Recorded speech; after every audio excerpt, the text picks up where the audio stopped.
be green, and leave no trace. That's right. Okay, so leave no trace is our theme for today's show, right? That's right. And the reason is we're getting ready to go camping, and one of the main concepts of leave no trace is planning and preparing for our trip. That's right. Now, before we do that, we need to know a little bit about leave no trace and what the history is. Great.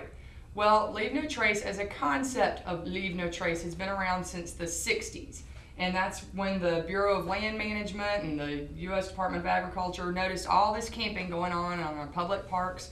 And they said, we've got to come up with an ethical way to let all these people camp and live in the wilderness and enjoy it, but not to just totally destroy the scenery around it. So they developed 7 principles. 7 simple, practical principles, right? And one of them is to plan and prepare before you go, which means packaging your items, not taking your whole kitchen out there camping, packaging it in containers that you can bring back home, and that also you wouldn't necessarily have to wash all these out while you're at the campground, right? And you don't want to have your trash out there with you, and that's another leave no trace principle, is to minimize your impact on the environment, which is trash, right? Right. Okay. And disposing of your waste properly. Okay, then you want to stay on existing surfaces, right? Exactly.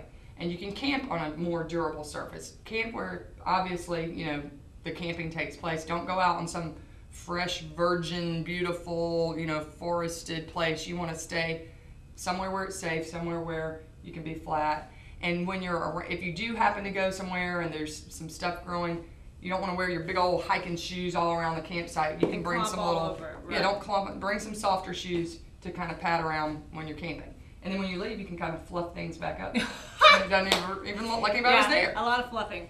Okay, leave what you find, right? Which means don't go and cut down trees for firewood. Exactly. Yeah. Don't pick up every rock and bring it home. Don't pick the flowers. They're there, they're growing there, that's where they're supposed to be, exactly. right? Exactly. Okay. And enjoy it, and that's, you know, you can experience nature. And you want to leave it for everybody else. Exactly. And take a picture of it, don't pick it up. That's and right. you can take your little field guide too.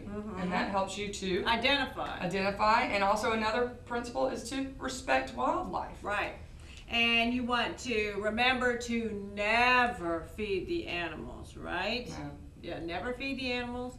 And that if you bring your animals to the campsite or the campground, you need to make sure that they've got a leash and that they're taken care of and that they're not running around loose with the other animals that belong there, right? Exactly. And then minimizing the fire impacts. That's what you were talking about too. Really, we have a little stove here, which is pretty small, but I guess you and Bill have cooked on it many times, it looks like. Yes, and this is easier than, I mean, it's easier than it looks, is what you're going to say. It's easier than it looks. And you've got your little cookware, and you can heat up your beans or your cowboy pie or whatever it is that you are going to eat. And then it's just all done, and you can pack it in, pack it out. Yeah, okay.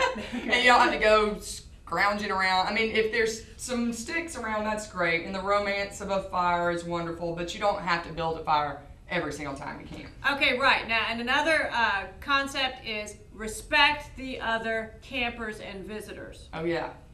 Loud music is not appropriate at the campground. When other people are trying to listen to the birds, listen to the leaves blowing in the wind, listen to the water lapping on the beach, and then there's a loud radio, that's not appropriate. No, and it really makes people angry, and they could leave a trace of your hide behind when you get in a fight with another camper because you're being too noisy.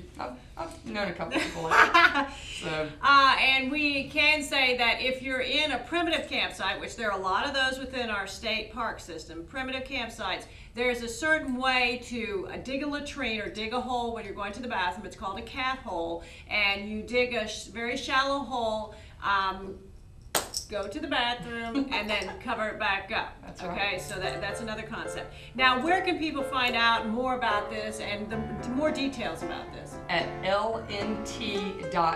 That's Leave No Trace, lnt.org. It's great. Yeah, and it's got a really cool little logo on there. I really like it. You won't be able to see it on there. But anyway, you need to go to lnt.org and find out more.